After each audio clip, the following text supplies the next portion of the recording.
Sports Authority. Initially, it was denied, and then 24 hours later, we saw the official release from the Sports Authority.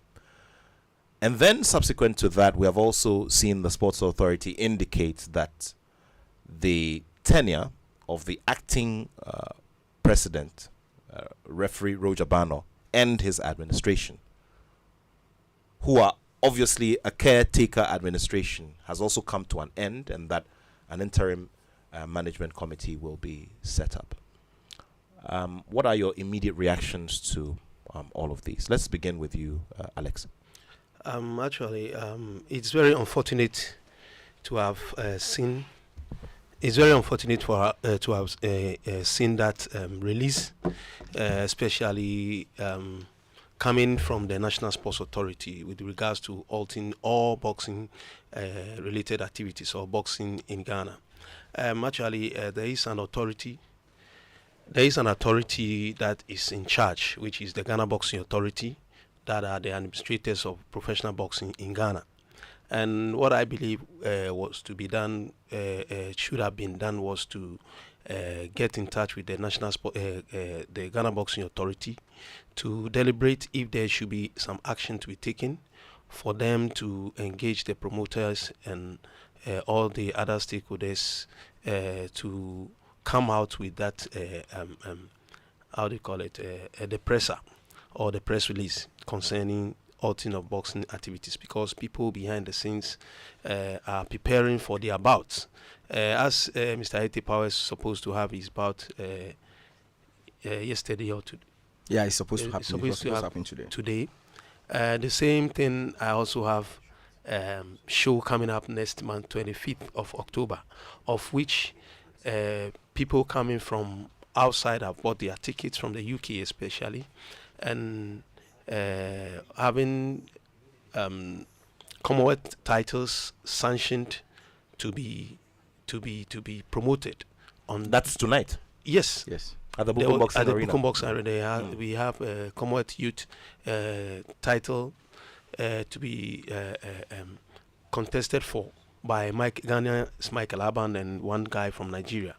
And so it's very, very unfortunate for that situation. But what's so concerning is the release that, or is the letter that the National Sports Authority have terminated the tenure of office for the board of the Ghana Boxing Authority. I think they have overstepped their boundaries, because the National Sports Authority has no mandate to terminate the the mandate of the Ghana Boxing Authority's board, because prior to the expiration of the mandate of the Ghana Boxing Authority, which is supposed to be on the 21st of July and 19th of July, we went to Congress, and Congress being the highest decision-making body of the Ghana Boxing Authority, of which the Director General himself, Yaman Pefuankra, was part of that Congress.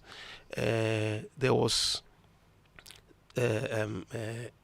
issue on the floor to be moved for the board to be given 3 months to work hand in hand with the National Sports Authority to get copies of the how do you call it, the recommendations from the 7-member committee formed by led by the Major General retired Amaka Ahmed Tefiu. That recommendation, as well as for them to prepare the roadmap for Congress, elective Congress. So in this regard, we are expecting that mandate to expire on the 22nd of October, of which their mandate has not expired. And so if there should be anything, and there is any safety concern from the National Sports Authority, we believe they should have gotten in touch with the Ghana Boxing Authority to come out with the best way that they can do to support. From the May that the committee's report was submitted to the September. From them, it was May. Yeah, May. The committee's report was September. submitted in May, up to September, when we had our last fight before this fight was cancelled. All boxing activities was out.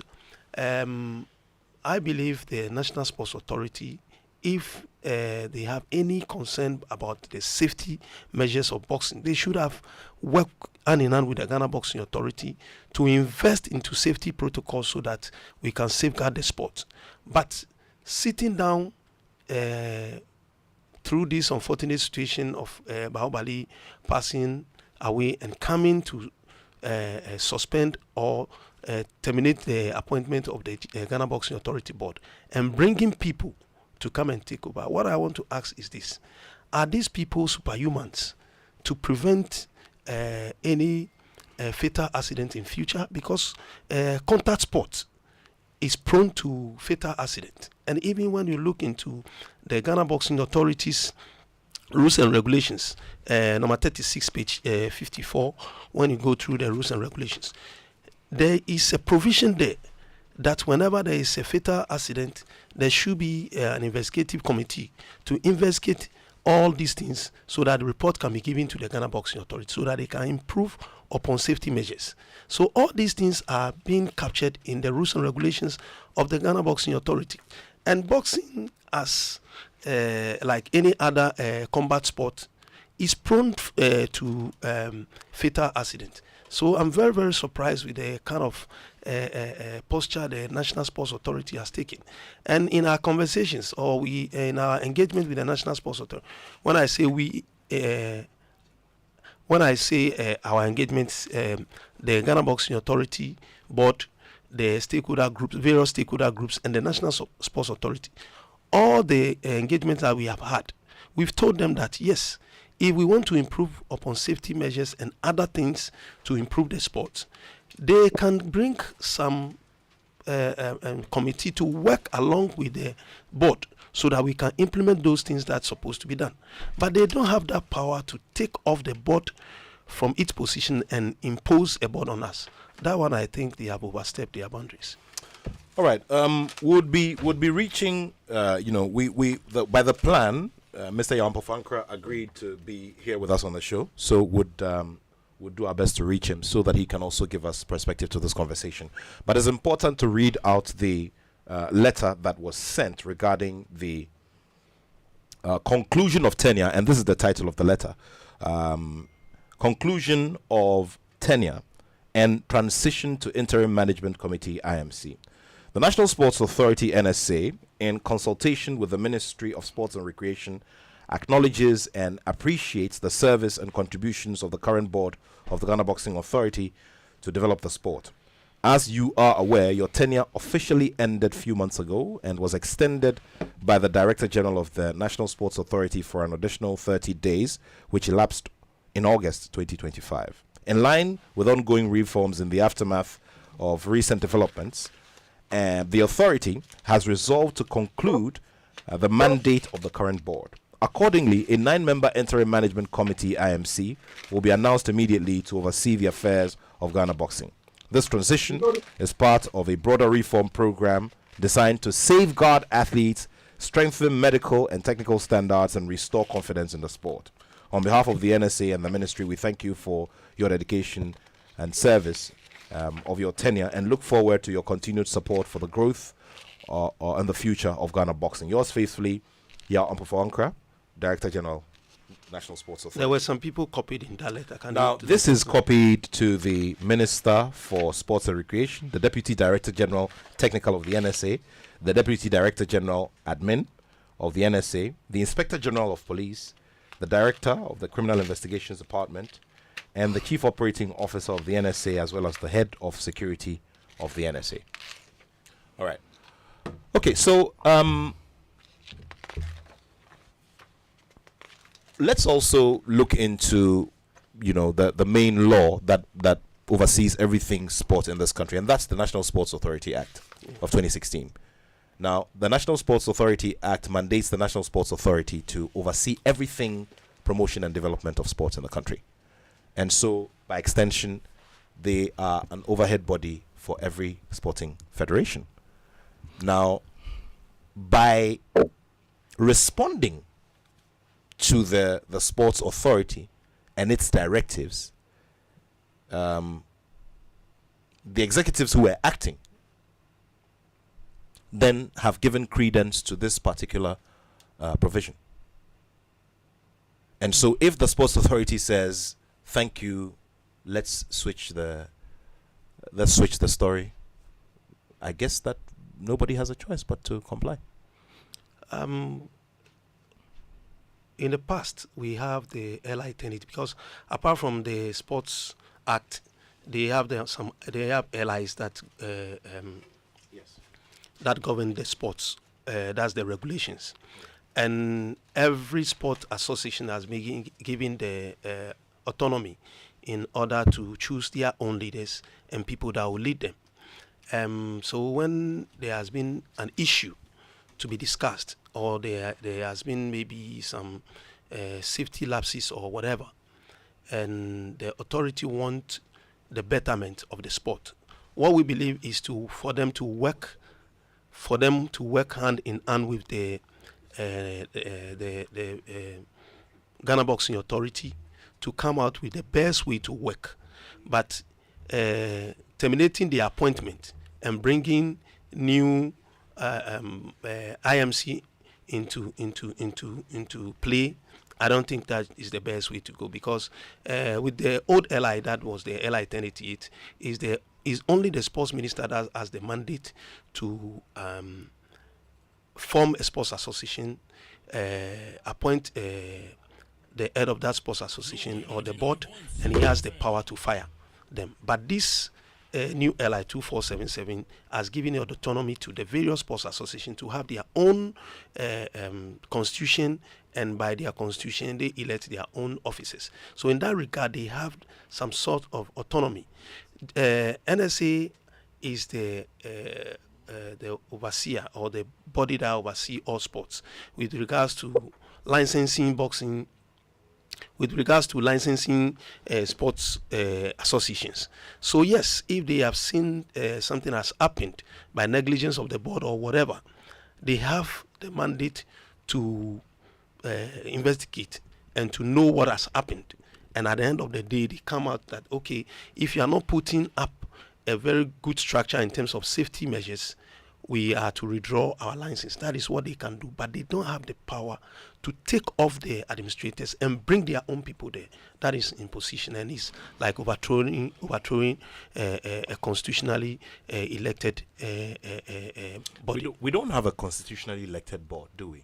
Do we? Yes, we have. We don't have a constitutionally elected body. We have a board that, because you see, there's a vacuum, and the constitution dictates that once there's a resignation or death,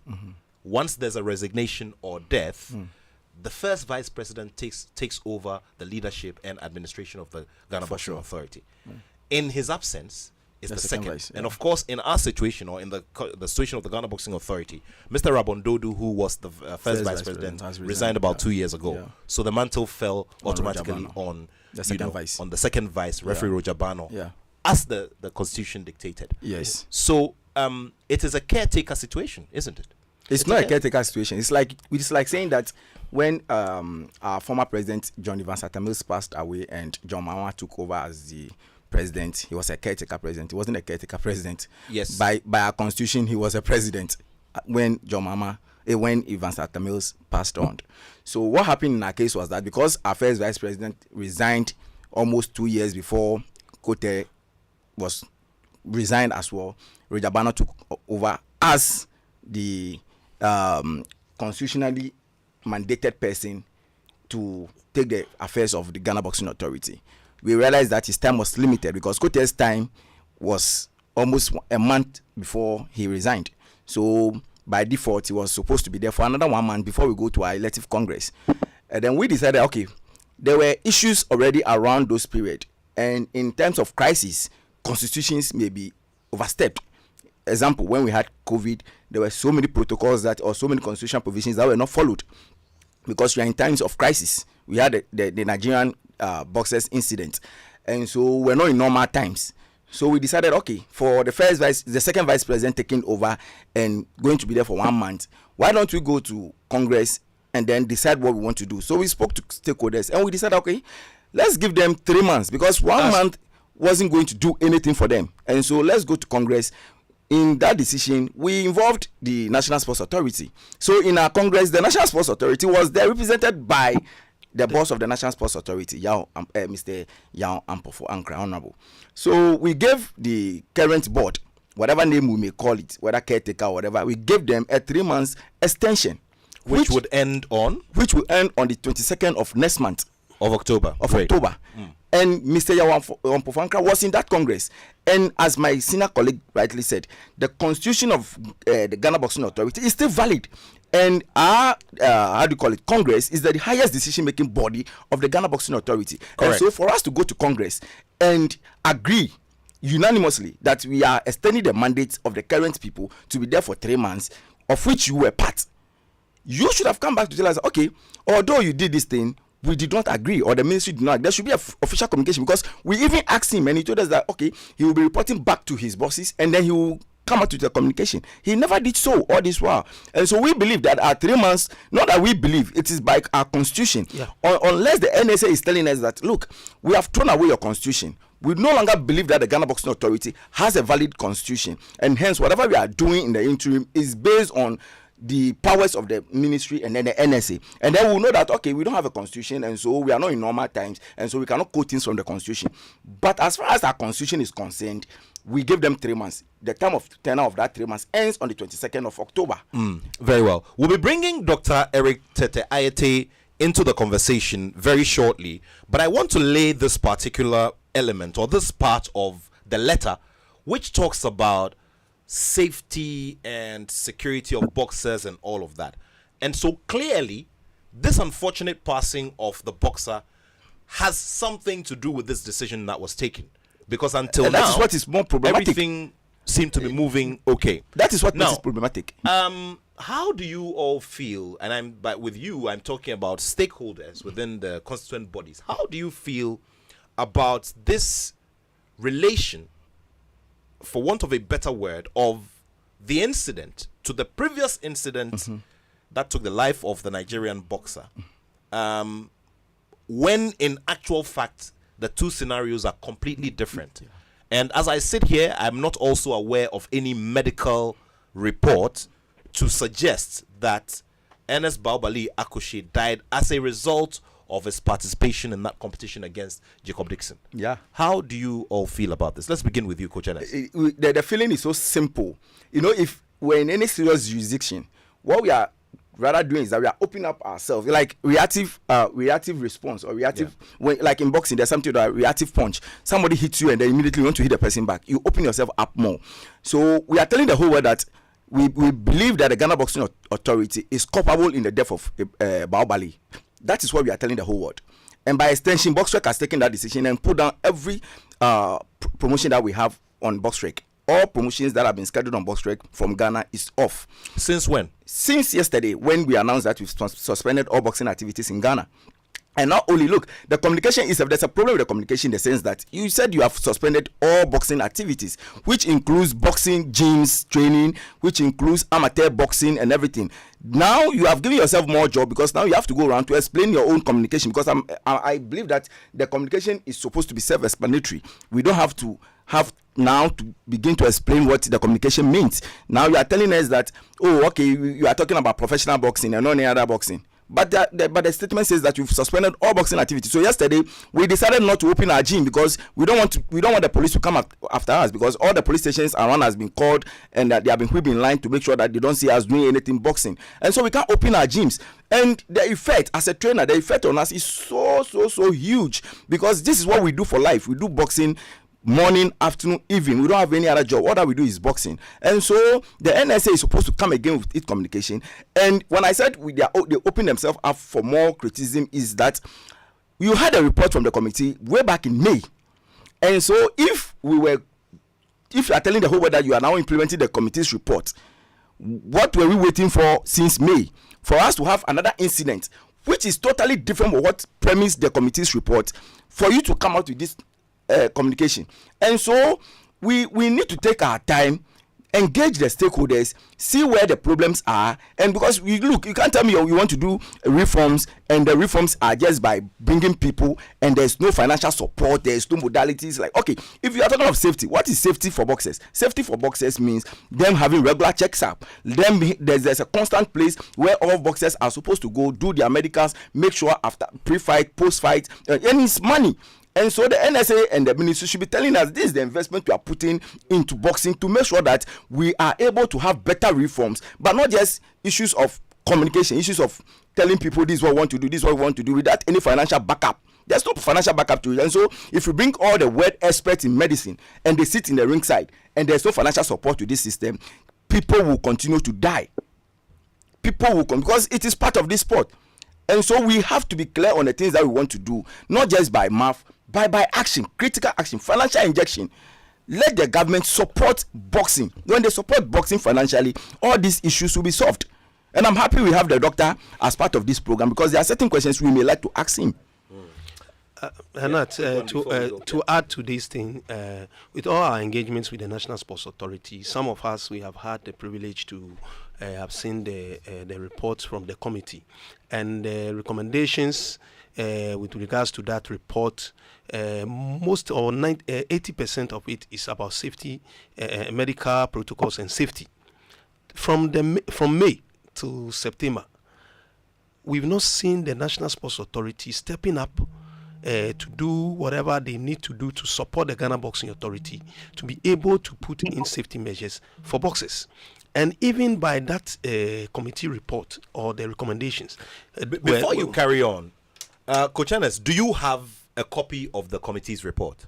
I don't. Yamaka Amatefu Committee, do you have a copy of the report? I have a copy by default. I have a copy by default. Alex, do you have a copy of the report? Yes, I have a copy of the report, personal copy. Okay. When did you get hold of it? The full report. The full report. Very well. It's about a month and a half ago.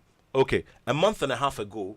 Was it through an official channel, or you two got it through by default? And I went to Yao Ampefo Ankara to discuss some few things about boxing, and I told him that we need to have copy of this as a stakeholder group, or the Ghana Boxing Authority needs to have a copy of it so that they can communicate to the various stakeholder groups. Then we can discuss, because if there are some recommendations that we need to work with, we cannot just wake up and work with it. We need to go to Congress to be able to amend our constitution. Maybe if there are some rules that we need to amend or improve to be able to take care of those recommendations, we're supposed to get those copies.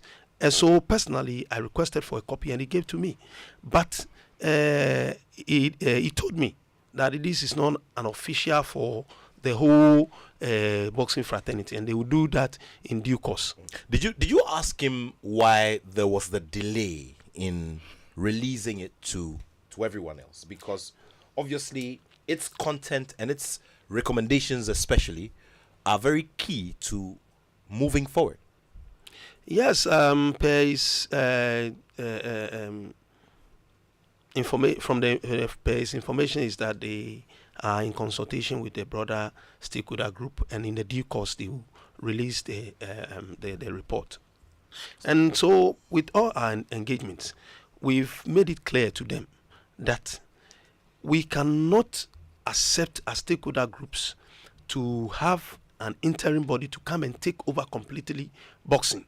But we can work hand in hand with them by the GBA board being in charge, as well as any other committee that they want to bring on board to work. And even by that recommendation, the government's supposed to have a medical commission. And from May to today, there was no medical commission. So if today you are bringing the 9-member committee and you want to support them with the medical commission or to invest into safety protocols, then you have an agenda of wanting to work with who you believe you want to work with. That's our position. All right. Now, let's start getting into the other conversations. Now, like I said, clearly we are seeing that there is a big relation with what has happened, or the incident that has happened.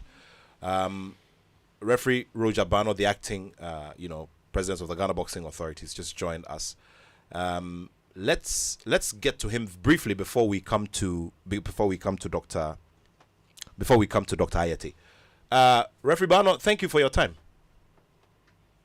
Thank you, Nathaniel. How are you?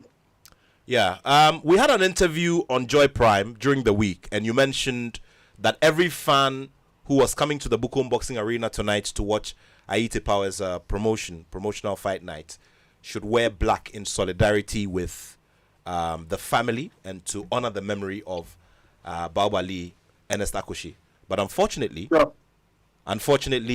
something else has happened. You've received a letter that says you should bring everything to an end and hand over. Well, good afternoon to the good listeners of Joy FM.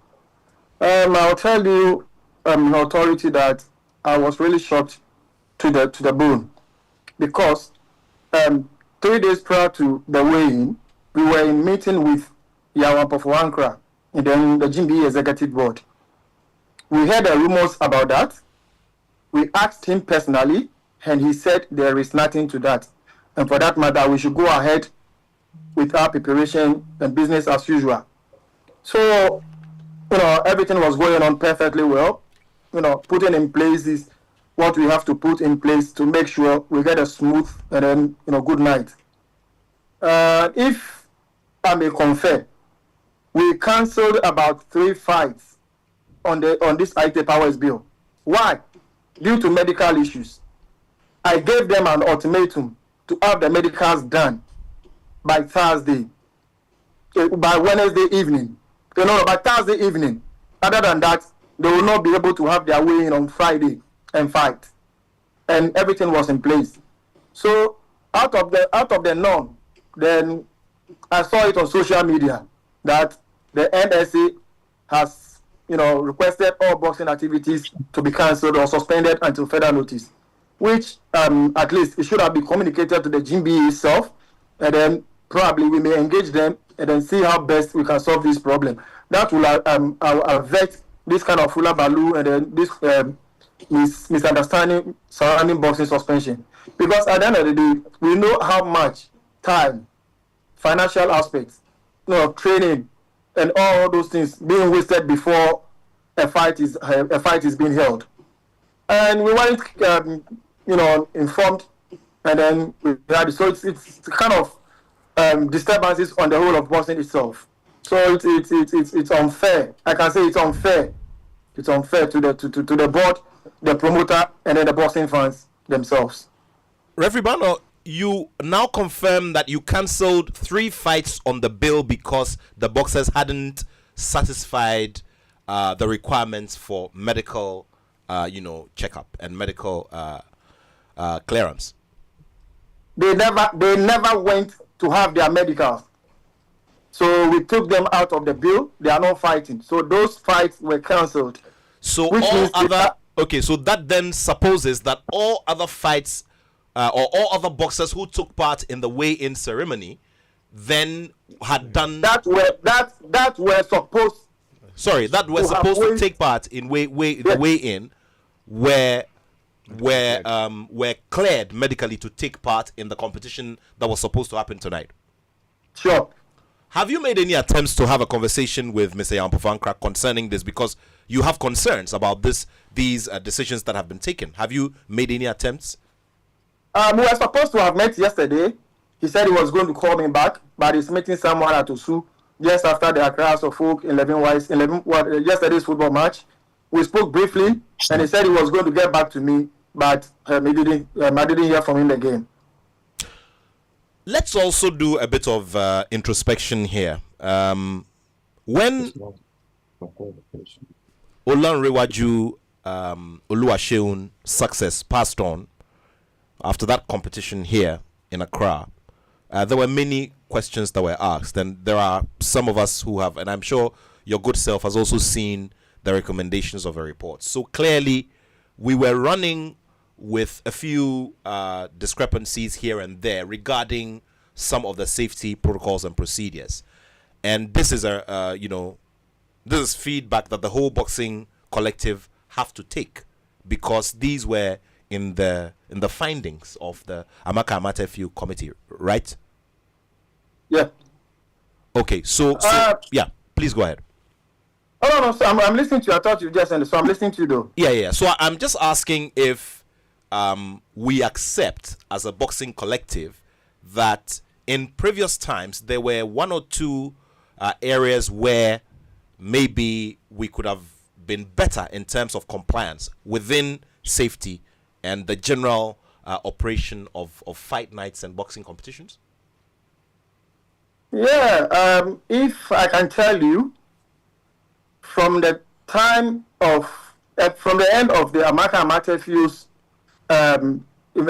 committee's findings and recommendations, we've asked for the copy of the report and the findings and recommendations for about a couple of times. We've written to the DG, that's Mr. Yap of One Crab, about 2 or 3 times. We've not had it, and we never had it until after the death of Bahubali, that we got it in the afternoon. Say that again. You requested the Amaka Amatefu report from the Director General of the Sports Authority more than once. You didn't get a reply, but only got the report. You only got a copy of the report officially after the passing of Ernest Akushi Bahubali. Yeah, sure. That was the day I set my eyes on a copy. Officially. No, I have never seen it anywhere. I see. I have never seen it anywhere as the acting president of the Ghana Boxing Authority by then. You have gone through it. You have gone through the report. Yeah. Right? Yeah. Very well. What are the key things that strike you, especially when it comes to findings?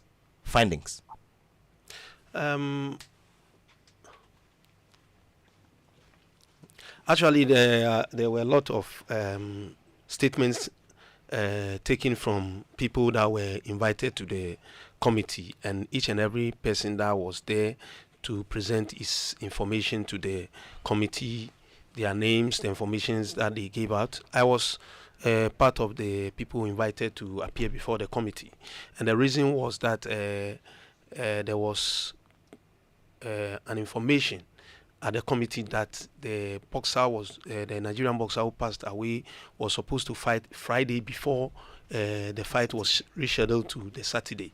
And that Friday fight, I was the person who sanctioned that fight, and so I was invited on that angle. When I went there, I explained to them that I am the Secretary General for Greater Accra Boxing Association, and by that arrangement, we sanctioned for amateur fights within the Greater Accra jurisdiction. And so that fight night, yes, we worked with Ace Power Promotions, who on a Friday, I'm referring to the Friday fight, we worked with the Ace Power Promotions, who have started some tournament about 4 months to 5 months prior to that Friday. And it's a tournament of which they have had the preliminaries, and they are to do the semi-finals and the finals. So we're supposed to sanction, the Greater Accra supposed to sanction that fight for them, the amateur fight for them within the Greater Accra jurisdiction. But when they gave us the letter, we saw that there were some other fights, international amateur fights, involving some Nigerian fighters. So per our arrangements, we need to involve the Ghana Boxing Federation, who is the national body of amateur boxing in Ghana, because it's going to be involved international boxers. So I refer to Mr. Bernard Quarty, that this is what I've received from Ace Power Promotion for a fight. It was a continuation of the fight that we have sanctioned already, but this time we are seeing that there were some people coming from Nigeria, so they're supposed to take over to liaise with the Nigeria people before we can go ahead with it. So I went there to explain to them, and then they had information that I've taken the Ghana Boxing Authority as well as Mr. Ekutenikwe to court concerning the constitution of the Ghana Boxing Authority, because he was asserting that there was no constitution of the Ghana Boxing Authority, of which I took a copy from the National Sports Authority. I wrote to the National Sports Authority to give us a certified true copy of the Ghana Boxing Authority's constitution, based on which we went to the last Congress. Yeah, based on which we went to we the had our last Congress. Our last Congress, yes. Our last elective elective Yes. Congress. So I got a copy and a letter from the National Sports Authority supporting my my case in court that yes, we have a constitution, and that was what they asked me, and they wanted a copy of the judgment from court. And the judgment, it stated that yes, we have a constitution, and anything that is being done that is not in conformity with the constitution is an infringement of the constitution, and it's null and void. So the judgment is there.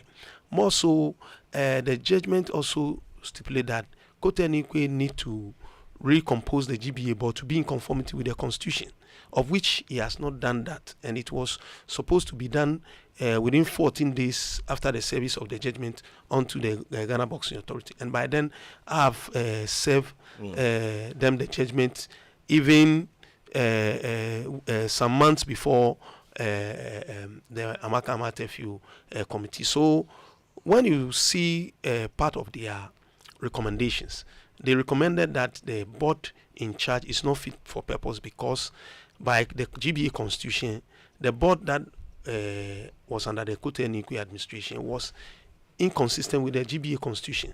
So they requested that the National Sports Authority brings in some interim management committee to take over to work on that. But soon after the report was given to the minister, Kote Nikwe himself, resigned. And by our constitution, the next in line should take up the mandate of the which has GBA, happened. Which has happened. Yes. And by stakeholders, we believe that there is a recommendation that needs to be worked on. And also we are to have an elective Congress within a shortest possible time. So we went to extraordinary Congress and endorsed the board, and extended their mandate for them for 3 months, so that within that 3 months they can work hand in hand with the Ghana with the National Sports Authority to implement the recommendations, as well as organize an elective Congress, so that a new elective board can take over and then work with whatever they're supposed to work. And going through that recommendation, 80% or 70 to 80% is all about medical protocols and safety. And in all these things, it all boils down to investment into safety protocols. Very well. From May to September, I believe that the National Sports Authority should have engaged the Ghana Boxing Authority to be able to support them in terms of, and after the incident, how do you call it?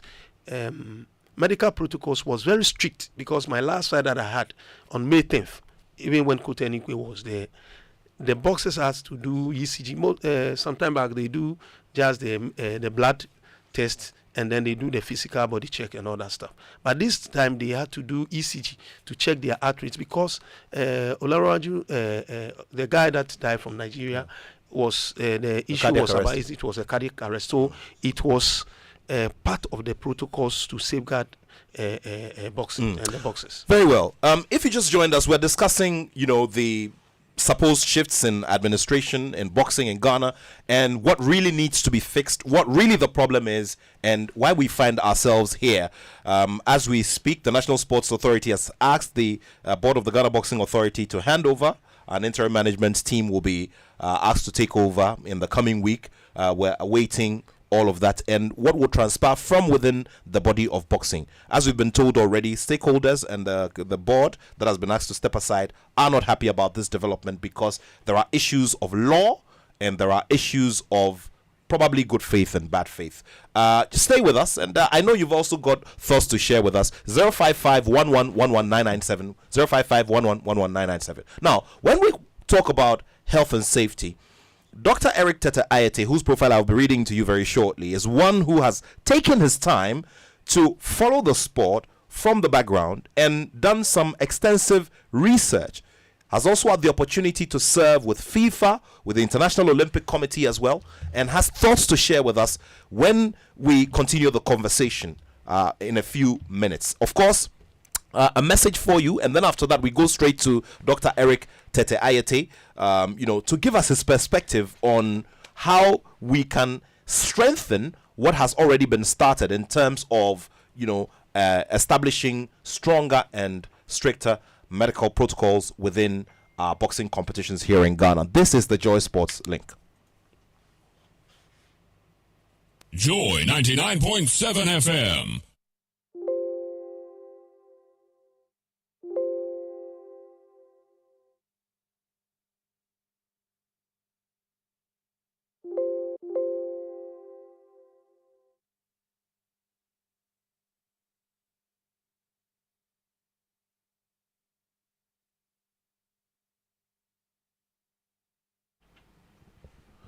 All right, so let's go straight now to Dr. Eric Tete Ayete. As I mentioned earlier, he's one who's taken specific and special interest in what has gone on so far and has thoughts to share with us from a very professional perspective. Now, he's a medical doctor with an MSc in Education and Sport and Exercise Sciences from the United Kingdom, as well as multiple training courses with the IOC, with FIFA, World Boxing, and the European Society of Cardiology and Sports Cardiology across the globe. Now, he is an Association of Professional Boxing Commissions accredited ringside health professional, and he served with major amateur professional boxing events worldwide, including the Paris 2024 Olympic and Paralympic Games.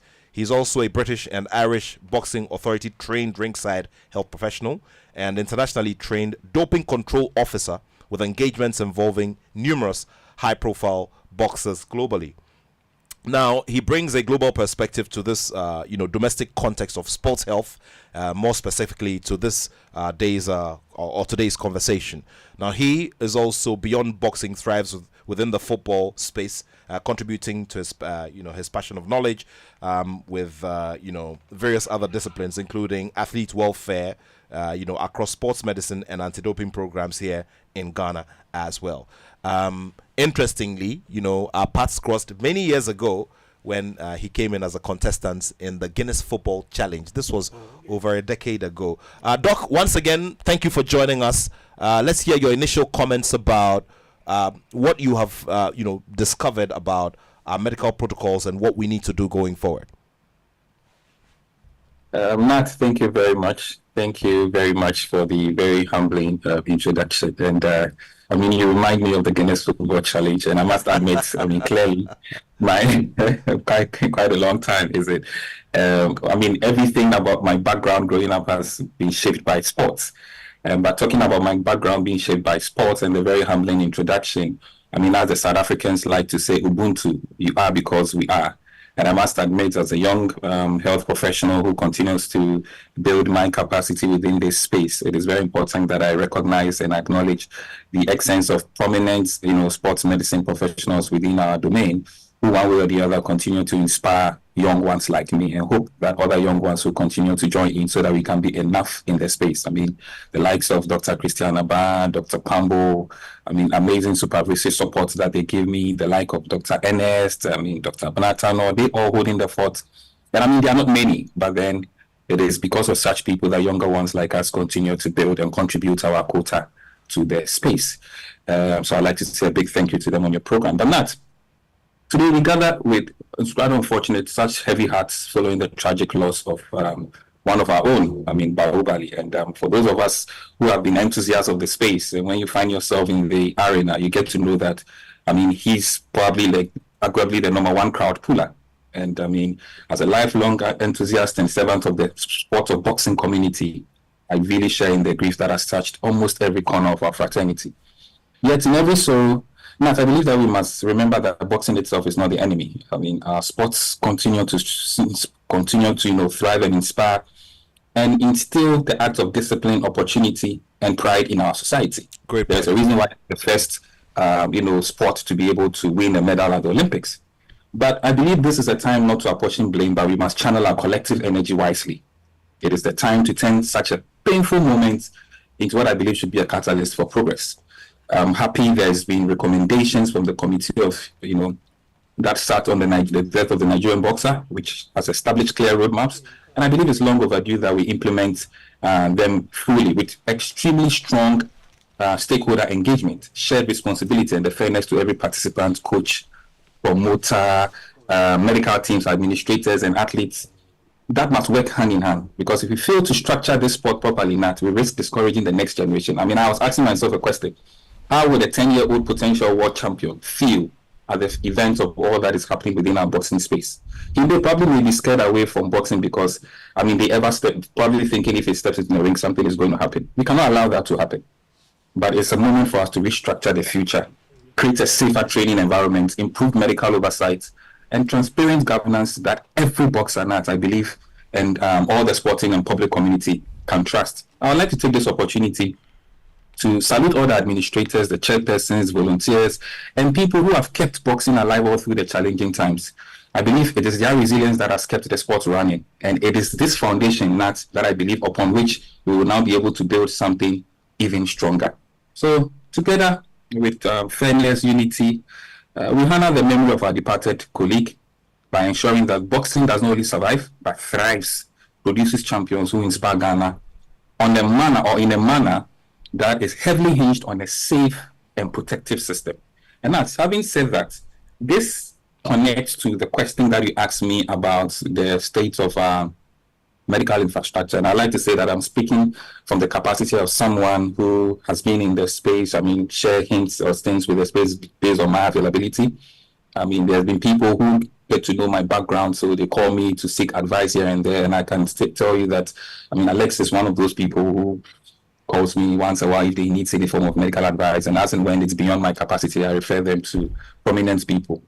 But that's my experience within this scope tells me that we are witnessing something that I believe is an eruption of issues that have gradually simmered over the years. Sort of a slow build-up of a multi-systemic gap that is gradually now breaking the surface. And that's what we are seeing now is not something that is just because of a current systemic problem. And I can confidently tell you that beneath these gaps ran a deeper fault that has been proven by evidence, empirically, by research. And that is the years of inadequate education and very limited understanding of the protective systems that safeguard the boxers who matter most as far as the sport is concerned. Now, I'm not just saying it based on just words that I put together, but I'm saying purely backed by empirical evidence with respect to research works that have been done within the boxing community. I don't know if you are privy to a research that I did, I think about a year and a half ago within the Bukum boxing community and the enclave, the Bukum enclave. And it was a research in relation to head trauma, concussion injury in the Bukum boxing arena. And it was a study that actually exposed the fact that the level of understanding and education within our boxing space was relatively poor. I must admit that it was a study that underscored low head injury awareness, understanding, concussion, poor attitudes and practices within the Bukum community. And I actually led to reformations of, recommendations of urging immediate, strong educational and tailored interventions to protect boxer health. I was given the opportunity to present this at the International Olympic Conference in Monaco, France last year. Great. The Conference of Illness on Injury of Health.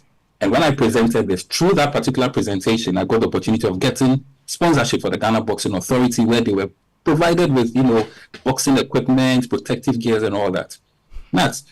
There's been this out of this passion. You mean the previous administration led by Abraham Kute Nekwe? Yes, very well. Yes, exactly. That was when after I presented this at Monaco, and we had some benevolent, officials who came in and they were happy based on how I projected the concept of boxing and what actually boxing in Ghana represents to us and the community where I come from.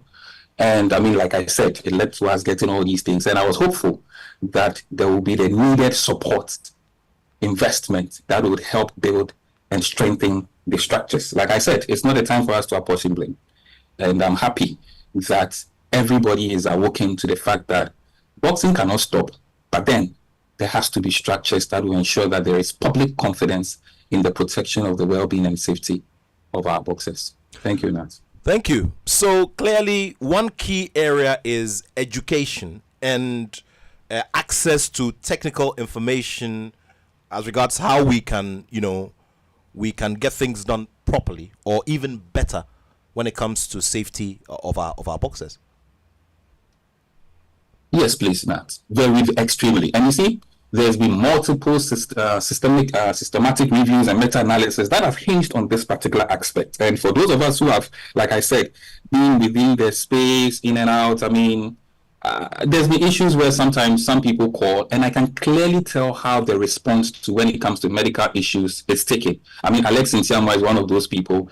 He calls me, asks for medical, then I refer him to senior colleagues. I mean, by virtue of my standing, I usually have to rely on supervisory and support from senior colleagues.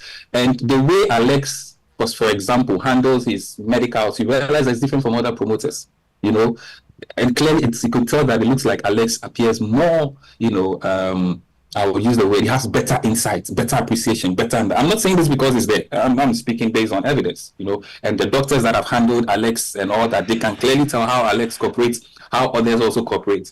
And trust me, the percentage of Alex and those promoters who have that appropriate insights to the protection of the well-being, they are just very few. And it's proven by research. I have the facts to back it.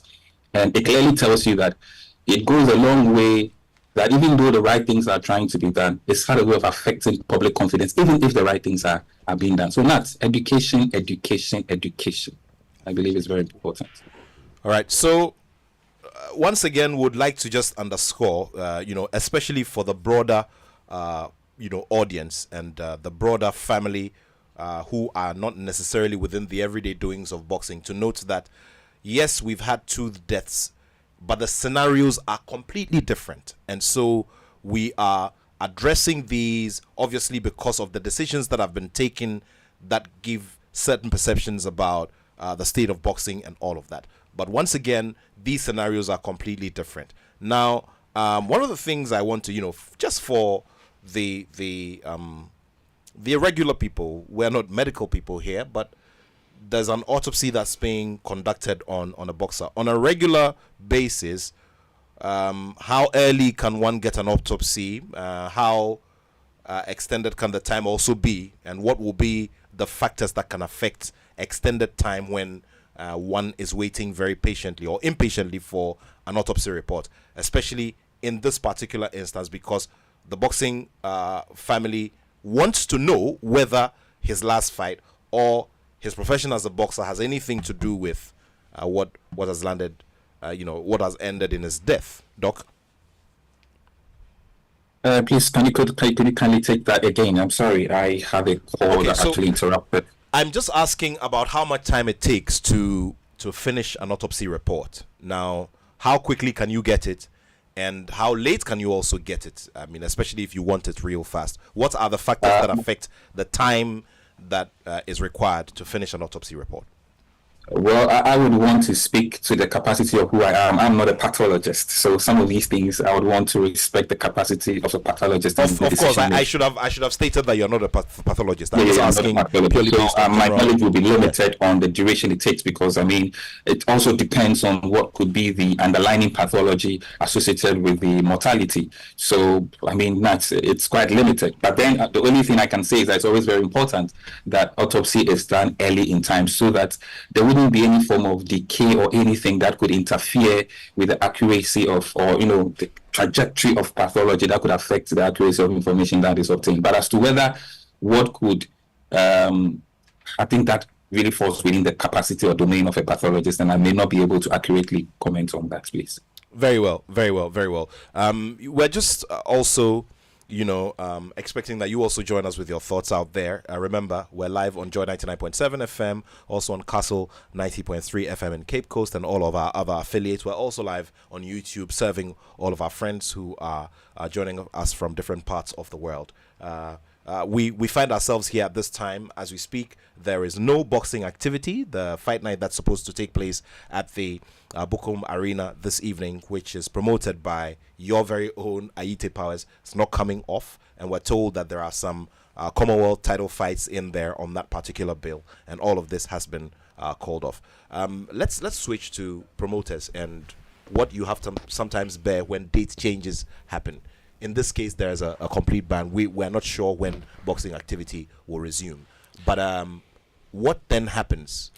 Actually, we will all be happy that our boxers are safe before during and after boxing matches, because once we have them, then we can continue to promote and have the sport out there for people who love it to enjoy, as well as also who are invested into those areas. We can also make our money.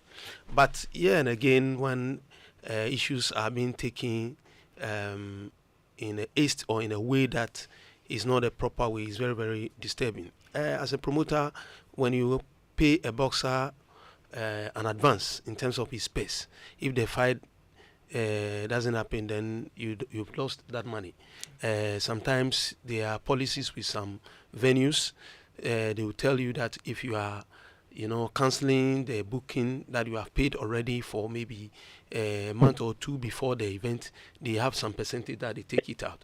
And some of them, a week before the event, you cannot cancel. If you cancel, you are not getting any penny back.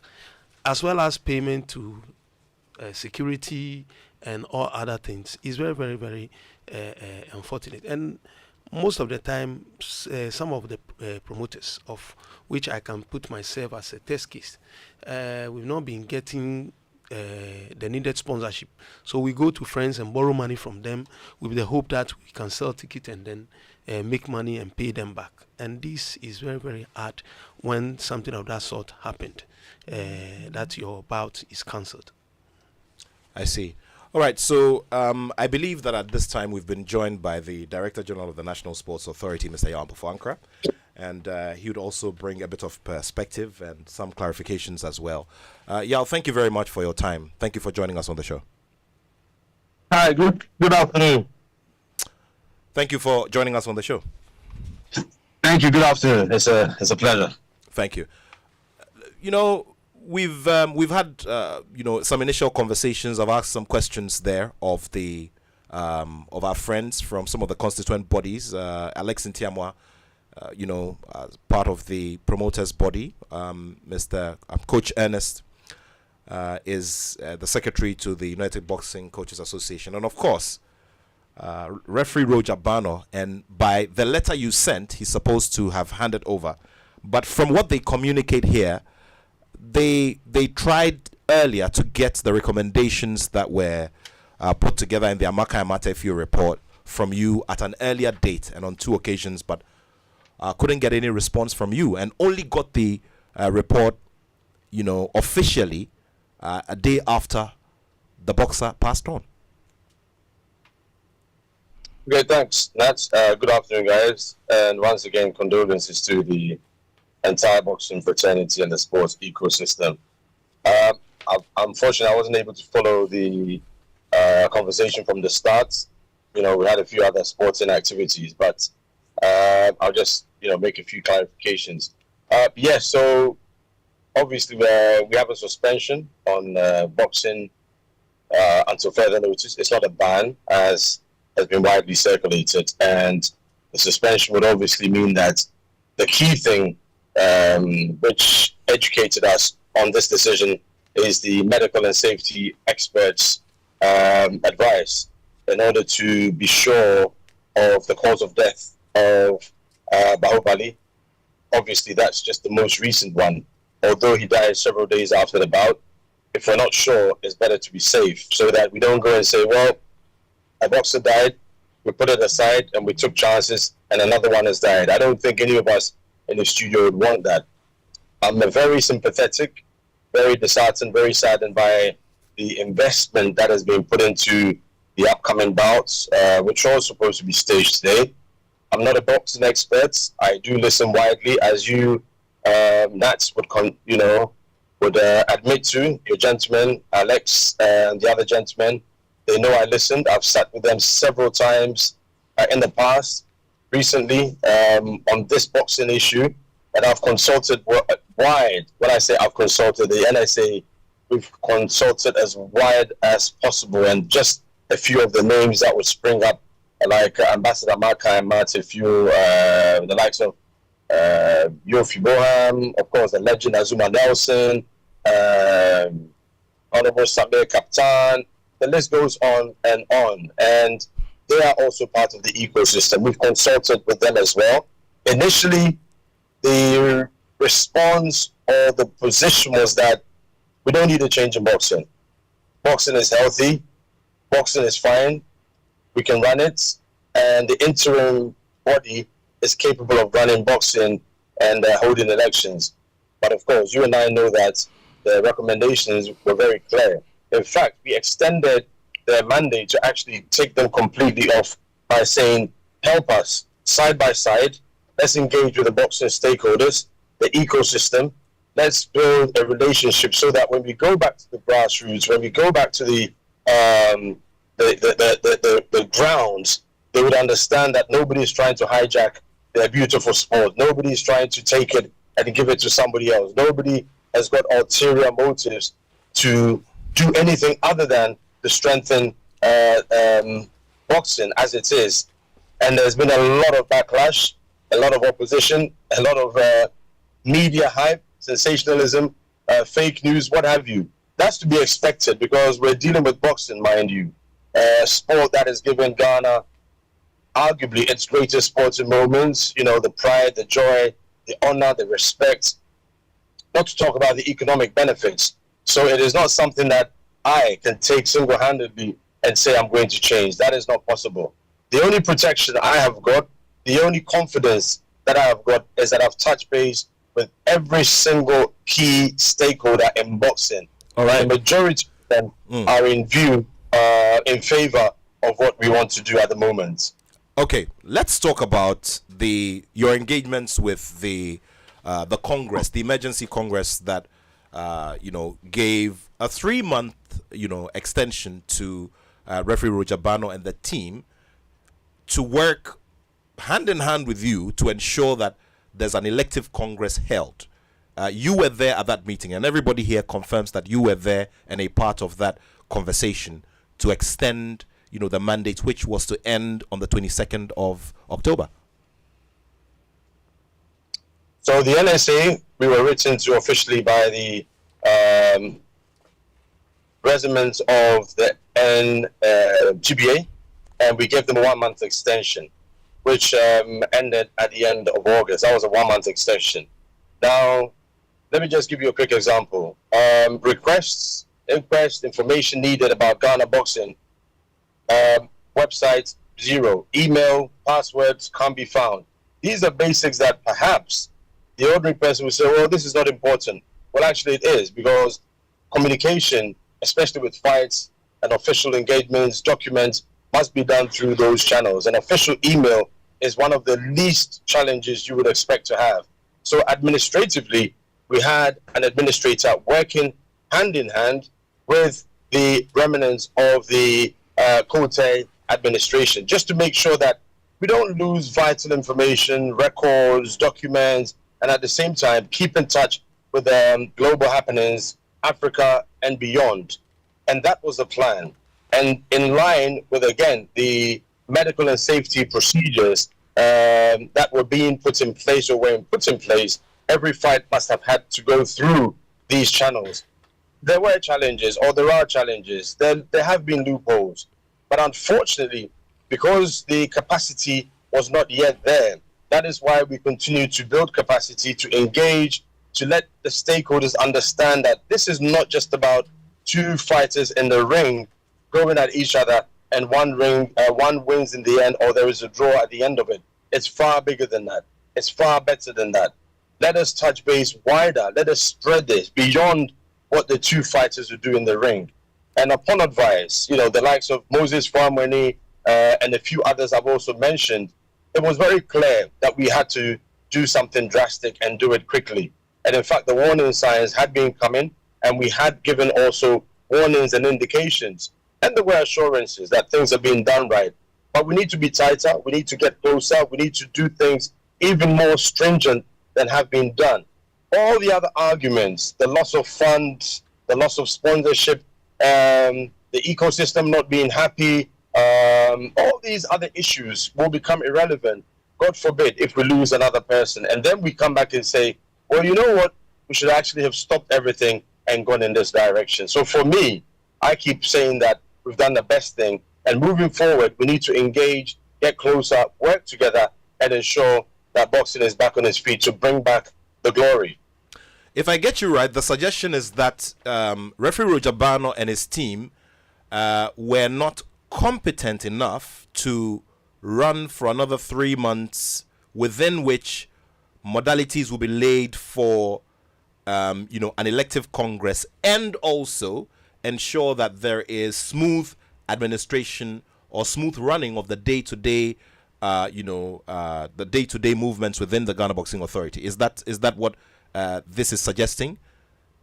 It is not suggesting. Yeah. Nat, I'm very clear, and I've been very clear from day one and from our conversation. I'm saying that we're not doing the right things. If it is Jan Pofangra who's not doing the right things, I should be able to say it. If it is Roger Barno or Ntiama, we should be able to say it. It is not a blame game. And it is very interesting to see that the argument has suddenly shifted from, well, the NSA didn't do that, and we have the right to do this. The argument is about saving lives, the bottom line. How do we save lives? The bottom line, we need to go through the processes. You don't have a strong enough before you continue, now you say the argument is about saving lives. Now, what you also say to all those who would suggest to you that now the conversation is also switching to making a determination as to what exactly killed Baobali, because he is at the center of all of this. Had his death not happened, we probably wouldn't have gotten to this stage. Had his death not happened, we probably would have gotten to this stage, but not as drastic as we've seen it. And sorry, the second point. Also, before you continue, Yao, just before you continue, now we still do not know what caused the death of the boxer, and now we say that we are taking this decision to so that we ensure safety and all of that.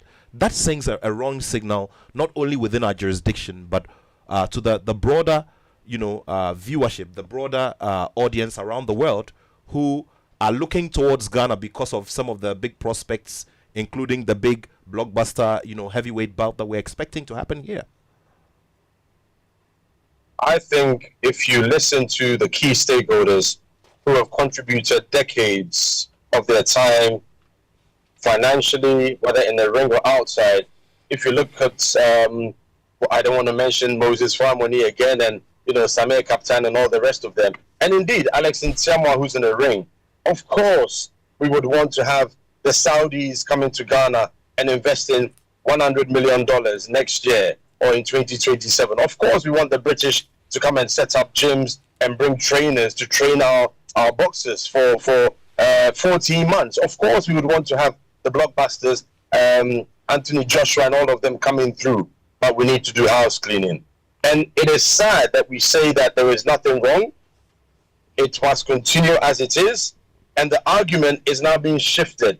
When I say saving lives, it doesn't necessarily mean Bahubali. If I say saving lives, it doesn't necessarily mean our Nigerian brother who passed away. There are clearly loopholes, and the experts have told me that, you better put your foot down and do it now than another death, and you'll be the same person who say, had I known.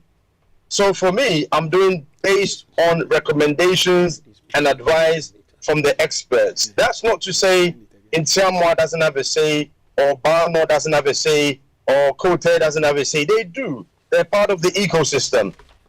But boxing is not just about two fighters in the ring. And you've just said that. So if we are indeed to bring investors, bring back the trust, bring back the confidence, bring back the sponsors, and bring in fresh new investors from Saudi Arabia, from England, from America, from Uzbekistan, what have you, they would also want us to take certain measures that shows responsibility. It might not be nice, it might not be pleasant, it might not be popular, but it must be done. That at least show that we're ready to say that, hey, we have a challenge. We've not done it right going forward. Let's change it and try something that we've not done before. The suspension is only temporary to give way to ways that we can now push and look at all the factors that could strengthen the boxing infrastructure. And for me, I would want every facet of the boxing family to come together, to contribute, to support, so we see how quickly we can come back and have blockbuster fights and promotions featuring, Aite Powers, and all the rest of it from bottom up. Let's have levels and degrees of boxing that we will all be very proud of going forward. What will be the terms of reference of the interim management team that will that is supposed to be announced soon? Yeah, it is pretty long, nuts, but obviously the basics would be to ensure that boxers are protected. So, of course, requirements ensuring boxers' safety and welfare is key. Without boxers, there would be no GBA or blockbuster fights, But the GBA would also help us introducing comprehensive pre-boxing processes, medical clearance, examination, undergo a thorough medical examination by a licensed, accredited physician, neurological evaluation, ophthalmological examination, medical certificates to obtain these to ensure that if, God forbid, something goes wrong, we know that Alex Ntiamwa did everything according to the book. He's got every record to show that I've done all of this. We do not hold Alex to Alex is not blamable for that because he's gone through all of it. Safety equipment and gear, registration and licensing. We have so many gyms out there. We need to educate them, equip them with the proper gear, and then relicense them going forward. And then, of course, training methods. Okay. Now, I had a conversation with referee Rojabano during the week, and this was post the death of the boxer. Now, he mentioned to me that based on the incident that happened with, the Nigerian boxer, there are some new measures that have been taken when it comes to the medical operations on fight nights and competitions.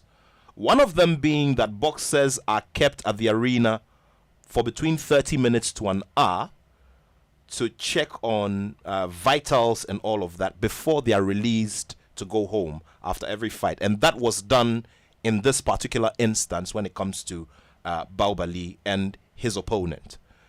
Are we also then suggesting that since the passing of the Nigerian boxer, you are not aware of any new measures that have been put in place to ensure safety? Because we've had a major fight night which had an international twist to it.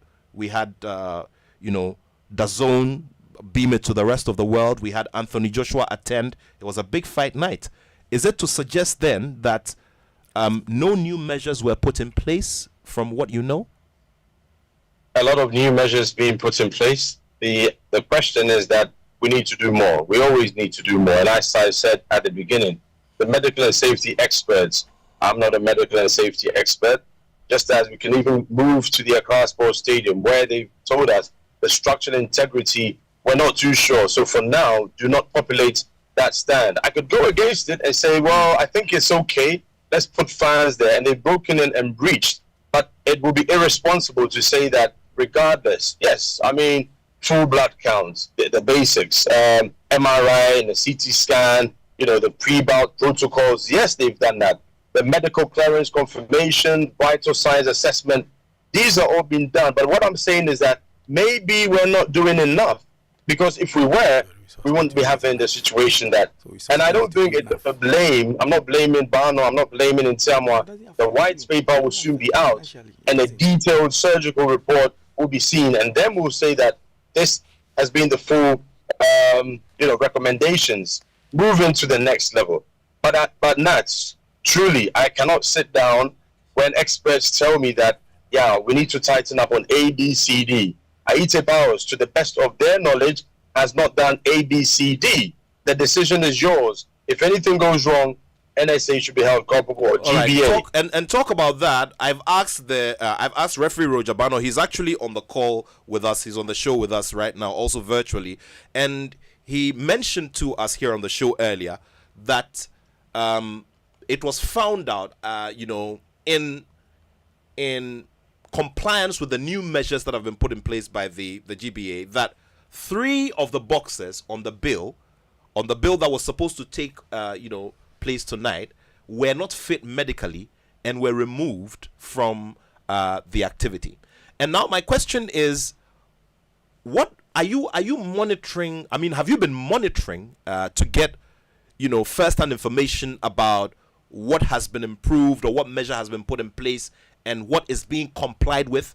I mean, have you had any such mechanism put in place so you can monitor what the GBA is doing? Because to the best of my knowledge, the GBA led by referee Roger Barno has been working under your supervision and also in collaboration with your office.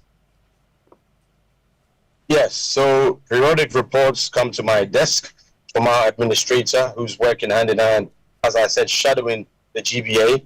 We can always work better. Things can be tighter.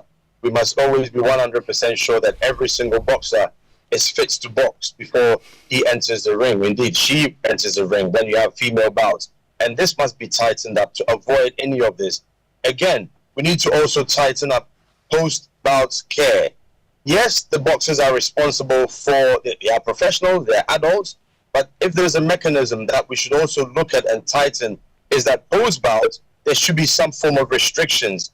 If it allows us to do that without impinging on a person's human rights, for example, then maybe we need to consider that and ensure that boxers who may be semi-illiterate or perhaps ignorant, with all due respect, of the rules, even though they've been told over and over again, are limited or restricted to certain movements like alcohol or drug abuse after the fight.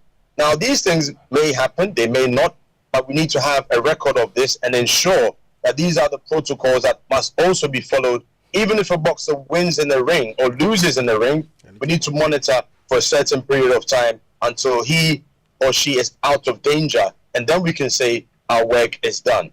It's a whole load of, the ecosystem, Nat, is absolutely huge. And I'll be the first person to admit that it is not a one-day process. It is not a one-month job. It's a process that will take perhaps years, but we've started and we've taken a pause to continue. The vehicle wants to get to the end of the journey, but the vehicle is having challenges. We need to stop, check its vitals, and make sure that if it is oil or brake fluid or ordinary water, we do the right thing and then proceed, rather than say that, well, let's manage it small, and let's try to get to Kumasi. When you've indicated, it's been indicated that the interim management committee or team will be announced soon. You've mentioned that they are you've mentioned bits of the terms of reference as well. I'm also, interested in when, what time frame they will be given to put things in order, if I may use that language, and set a date for an elective Congress so that the Constitution will work. And then another thing, how much of the application of what the Constitution dictates have we applied in all of this? Is it to say that we have set aside the existing Constitution of the Ghana Boxing Authority, because that was not indicated in the letter that you wrote? Yeah, so obviously before Congress or at Congress, the electorates, the body would be allowed to review the Constitution and make amendments as necessary. That will be done at Congress at the right place. But before then, all these steps will be continued, and we will not stop the engagement. As much as we might disagree on certain points. Yesterday, I tried to reach Attoh Powers. Our conversation did not last long, and he told me point blank in his own words that he's not happy, and he will definitely, not sit down and allow me to destroy his promotion. And before I could tell him, look, dude, bro, I'm not destroying your promotion. This is bigger than you and I. Let's come together and see how we can bring your promotion back at another date. That's what I can offer you now. Beyond that, there's nothing more I can do. He cut the line. And I understand. He was not happy about it. But we need to put emotions aside, sit around the table, all our disagreements and agreements. Let's agree on one thing. We need to take boxing to the next level. And we can't do that with what we're currently doing. And if it's the NSA that must sit up we are sitting up. If it is the trainers that must sit up, they must sit up and help us. The matchmakers, the promoters, the boxers, the retired boxers, past president, the patrons. We must all come together and move in unison. Very because well. Boxing has given us so much, Very and we well. need to bring back the. More to have this conversation with all of you here on the show, but time now is not becoming our best friend, as it always happens. The final thing, however, you mentioned that you would want to sit with Ayite Powers to see how best the promotion can be organized at another date. So would that also include helping him out financially in a way? Because I'm sure that definitely it is something that will come. It is a request that if eventually you sit at the table, that is part of a request that will be made. That listen, we've lost money. I mean, we've paid international sanctioning fees and all of that. Is there a way the Sports Authority and the ministry can support us to get back on our feet? Well, Nats, thank you for putting me in a tight corner. But obviously, Ayite Powers is a key part of the boxing ecosystem, just like Alex Ntiama, someone I have a lot of respect for. I always want to hear him because he has a lot of sense, boxing knowledge. Just as Roger Bano, we can all play a role. It's different, but why not? I would help campaign drive to get some sort of compensation for Ayite Powers and help him to raise sponsorship. But he must understand that this isn't about a personal grudge against him or his promotion or his brand or his label. It is a necessary good that we must do at this time to calm nerves and wait for the post-mortem, which will come out very, very soon. And once that is done, the conversation will continue at another level. Great. Yao, thank you so much. I wish we had so much more time to continue with this, but would have to wrap it up here. So I'm going to go around the table to, get final thoughts, clearly indicating that we need to have this conversation again or continue with some more. But there is a letter coming in from the Trust Sports Emporium, and it indicates that the Sports Emporium would want to refund the amount that was paid for reserving the space. And so this is coming from the head of the Trust Sports Emporium, which run the Bukum Boxing Arena, Madam Shirley Akwa Harrison. She says they will refund the money because, of course, it's not through his fault that the bout was cancelled. So this is at least good news coming in from the Trust Sports Emporium. Grateful and glad to hear that. Gentlemen, we don't have much time, unfortunate, but we'll just have to have final comments. I will go around the table. Let me begin with you.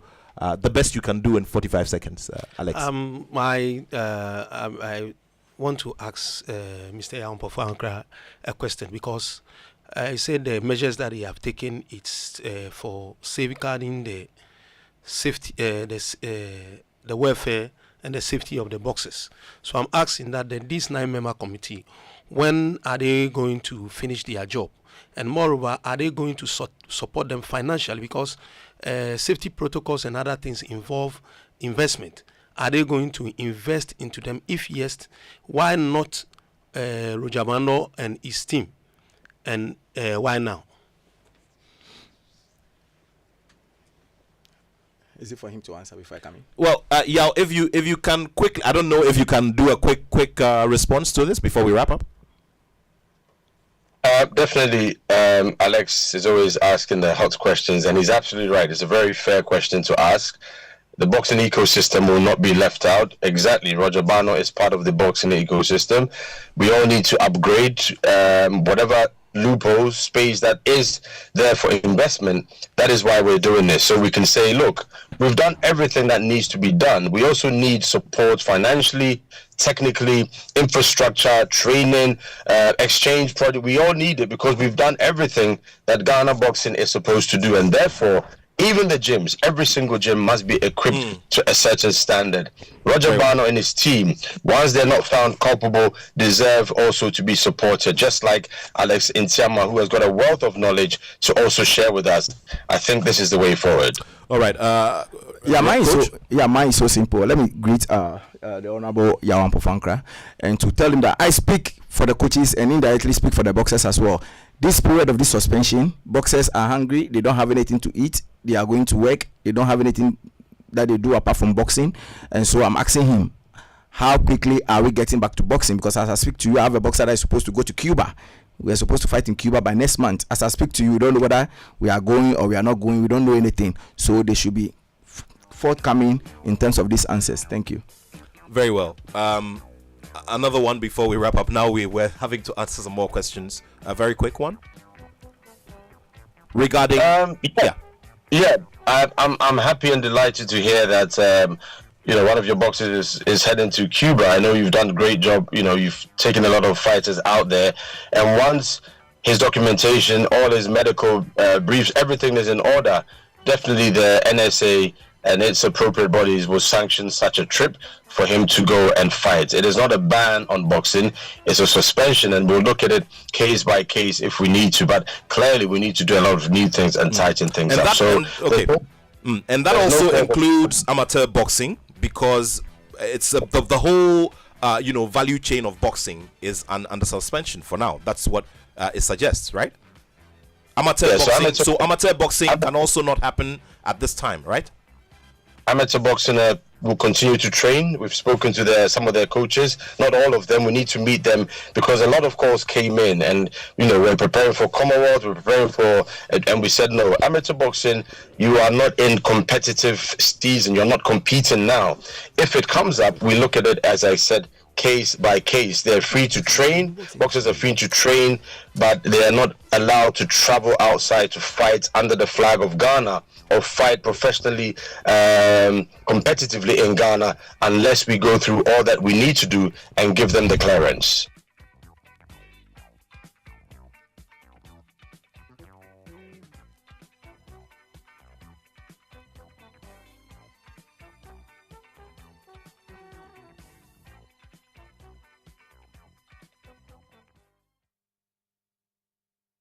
You please. Okay, Roger Bano, please go ahead. We'll give you the final word then. Let's give you the final word. I had never heard a word of what you said.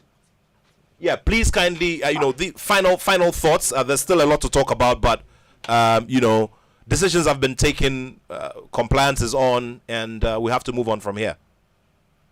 Thank you, Nat, for giving me this opportunity. Now I'd like to ask our DG a simple two questions.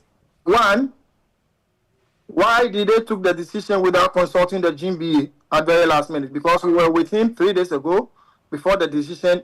He told us everything is calm, everything is okay. We should go ahead and do whatever we want to do. Two, there are bosses who have signed contracts, given release letters to fight on Wednesday. They've already traveled out of the country. Another one is fighting on the 10th of October. Also, giving a release letter to the WBO with all medical protocols. Okay, what are we doing about them? Very well, very well. Like I said, obviously there is still a lot to talk about today. Unfortunately, we run out of time, and so would have to say a very big thank you to everyone. Referee Roger Bano has served as acting president of the Ghana Boxing Authority. Yao Pufuankra is Director General of the National Sports Authority. Coach Ernest Ofori is the Secretary of the United Boxing Coaches Association of Ghana, and Alexin Tiamwa is the CEO of Box Office Promotions and head of the Promoters Association. Dr. Eric Tetayete, an APBC ringside health professional and sports scientist, all contributing to this very important conversation. Apologies to all of you if we're unable to read your messages. I guess that we'll definitely have to do this conversation, a second part of this conversation, and look at other elements of it at another time on some of our platforms. Rhythms A to Z will take over shortly, and so you stay with us here as we bring you the best of content this weekend. Thanks to my production team. My name is Nathaniel Attoh, and I have love for sport.